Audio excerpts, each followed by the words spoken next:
पत्र काढलं। आता बातमी महायुतीमधनं आहे। महायुतीतले मित्रपक्ष राष्ट्रवादी आणि शिवसेनेत पुन्हा एकदा वादाची ठिणगी पडली आहे। निमित्त ठरलंय ते मंत्री संजय शिरसाट यांचं वक्तव्य। नेतृत्वाविषयी संभ्रम निर्माण झाल्यानं राष्ट्रवादीत बाहेर जाणारे अधिक आहेत आणि काही जण आमच्या संपर्कात आहेत असं वक्तव्य शिरसाट यांनी केलं होतं। त्यामुळे राष्ट्रवादीत कमालीची नाराजी निर्माण झालेली। यानंतर राष्ट्रवादी नेते हसन मुश्रीफ यांनी पुढे जाहीर नाराजी व्यक्त केली। आमच्या पक्षाबद्दल शिरसाट कसे काय बोलू शकतात, त्यांना आवरलं पाहिजे अशी भूमिका मुश्रीफ यांनी मांडली। यामुळे एकनाथ शिंदेंनी समन्वयाची भूमिका घेत संजय शिरसाट यांची कानउघडणी केली। महायुतीबाबत करण्यात येत असलेली वक्तव्य थांबवा, महायुतीत फूट पडेल असं काही बोलू नका अशी समज शिंदेंनी दिली आहे। आपल्या तिन्ही मित्रपक्षांना एकत्र येऊन सरकार चालवायचं आहे, त्यामुळे पुन्हा अशी वक्तव्य करू नका अशी तंबीही फोन करून शिंदेंनी दिल्याचं समोर येत आहे।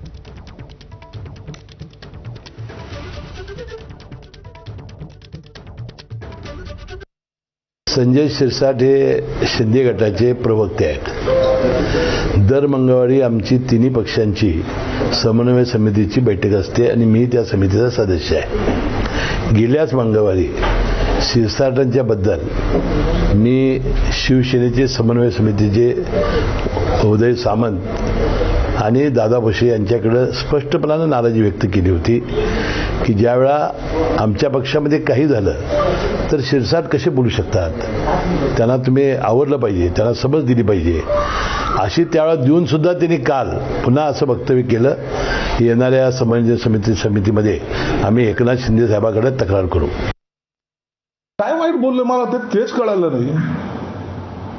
राष्ट्रवादीचे आमच्या संपर्कात आहे म्हणजे काय, संपर्क एकमेकांशी नसावं का? आणि तुम्ही संपर्काचा अर्थ पक्ष फुटतोय असं का घेताय? पक्षामध्ये अलबेल नाही असं तुम्हाला म्हणायचंय का? अनेक नेते एकमेकांच्या संपर्कात असतात। उभाटाचे नेते आमच्या संपर्कात आहेत, काँग्रेसच्या संपर्कात आहेत, शरद पवारच्या संपर्कात आहेत। संपर्कात असणं आणि पक्ष सोडून जाणं हा दोन्ही वेगवेगळे विषय आहेत। आणि मला वाटतं लोकशाहीमध्ये आपण एकमेकांच्या संपर्कात राहणं, संवाद होणं हे केव्हाही हेल्दी त्याला मानलं जातं। म्हणून याचा चुकीचा अर्थ तुम्ही काढू नका ना। आनंद परांजपेंचा ज्यावेळी प्रवेश झाला त्यावेळी सगळ्या राष्ट्रवादी काँग्रेस पार्टीच्या नेत्यांची मी स्वतः बोललो होतो आणि त्याच्यानंतर तो प्रवेश झाला। म्हणून राष्ट्रवादी काँग्रेस पार्टी अजितदादांची डॅमेज करणं हे काही आमचं उद्दिष्ट नाही आणि त्यांच्या पक्षामध्ये आम्ही बोलणं हे देखील योग्य नाही।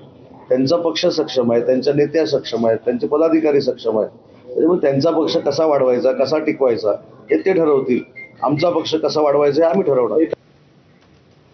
विधान परिषदेच्या 17 जागांसाठी होणाऱ्या निवडणुकीवरून महायुतीमध्ये मोठा पेच आहे। भाजप 12, शिवसेना 3 आणि राष्ट्रवादी काँग्रेस 2 या फॉर्म्युल्यावर भाजप ठाम आहे। मात्र शिवसेना 7 जागांवर अडून आहे। निवडणुकीसाठी शिवसेनेने भाजपसमोर आधीच्या 5 आणि आणखी 2 अशा 7 जागांचा प्रस्ताव ठेवलाय, तर भाजपने केवळ 3 ते 4 जागाच देऊ केल्या आहेत। त्यामुळे नेमकं माघार कोण घेणार पाहणं महत्त्वाचं आहे। याच आठवड्यात तिन्ही पक्षांचं जागा वाटप हे पूर्ण केलं जाईल अशी माहिती मिळते।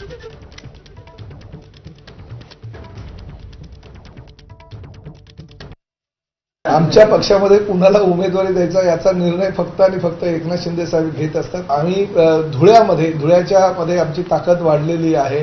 त्याचबरोबर रायगडची म्हणजे सिंधुदुर्ग, रायगड, रत्नागिरीची जी जागा आहे ती वाढलेली असल्यामुळे 5 जागा ज्या आमच्या आहेत त्या आणि 2 अतिरिक्त ज्या ठिकाणी शिवसेनेची ताकद वाढलेली आहे अशा 7 जागा शिवसेनेच्या वतीनं आम्ही मागितलेल्या। बघा, अनेक कार्यकर्त्यांनी लोकसभेच्या निवडणुका, विधानसभेच्या निवडणुका आणि आता झालेल्या जिल्हा परिषदेच्या, पंचायत समितीच्या आणि त्याचबरोबर महापालिकेच्या निवडणुकांमध्ये खूप परिश्रम घेतले। प्रत्येकाला विधान परिषद, प्रत्येकाला राज्यसभा किंवा प्रत्येकाला आमदार खासदार होता येत नाही, परंतु क्षमता असतानाही ज्या कार्यकर्त्याला आमदार खासदार होता आलं नाही त्या कार्यकर्त्याला कुठेतरी संधी मिळावी यासाठी महामंडळाचा एक पर्याय असतो। कुठलं महामंडळ कुठल्या पक्षाला हे घेण्याचे अधिकार सुद्धा शिंदे साहेबांनी दोन्ही देवेंद्रजी आणि सुनेत्रताई पवारांना आहे।